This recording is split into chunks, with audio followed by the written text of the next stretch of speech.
by to one way or the other. I was a teenager when 1971 occurred, and I was in 8th grade, had just gone to PAF College Sargodha, and around November the clouds of war were really hanging over the scenario, and we were sent to PAF base Sargodha to fill the heavy sandbags. That's what pre-cadets could do at that time. And we could figure out that something is not good. And then we were sent home, and I remember that when 16th of December happened, I saw my elders, my father, my uncles, weeping and crying actually, like babies. And we were really moved. And I still, that image is etched into my memory. So I have reflected upon it in my book also. What happened? Who was responsible for such a big tragedy?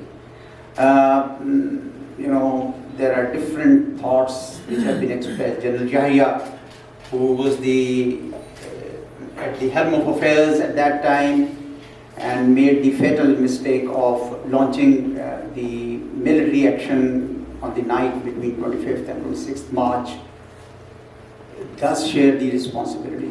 Mr. Zulfikar Ali Bhutto, who did not allow the National Assembly session to take place in Dhaka and hand over power to the majority leader, Sheikh Mujibur Rahman, who had won the elections.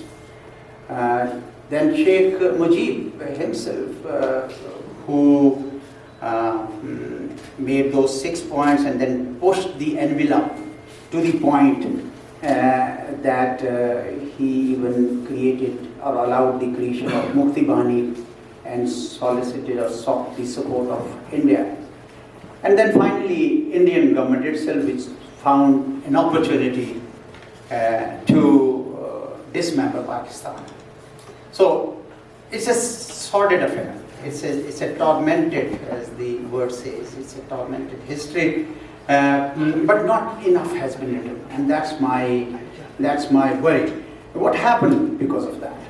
When there was a gap, with due deference to the High Commissioner, pardon my saying, but I think the Prime Minister Sheikh Hasina saw an opportunity to use some of the facts in a manner that would give her a political leverage. And one instance that came to haunt the people of Pakistan was when the trials of Jamaat Islami leaders started happening between 2013 and 2016 on the ground that they were supporting the Pakistani forces at that time. And much of those trials were flawed because international human rights organizations, Amnesty International, they all felt that enough legal scrutiny was not there. Pakistan also protested.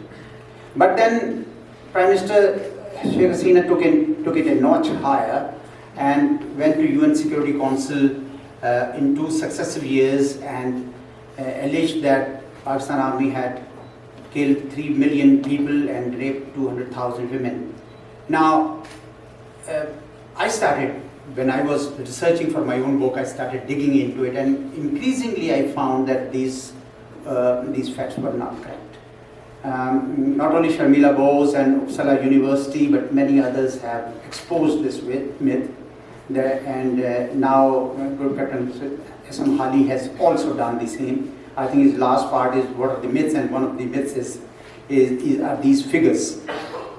So what you need is more honest scholarship. I know that there is still a strong sentiment of love for the people of East Pakistan, in West Pakistan, in Pakistan, today's Pakistan.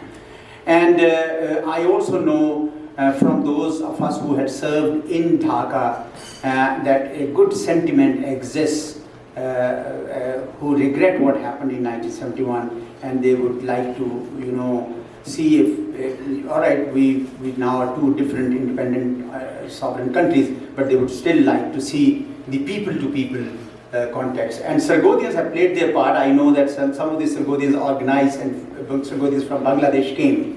Bangladesh is a reality. We should respect that. We should honor it as a country. But I know that the people of Pakistan and people of Bangladesh share far too much to be left on the side. And thank you very much.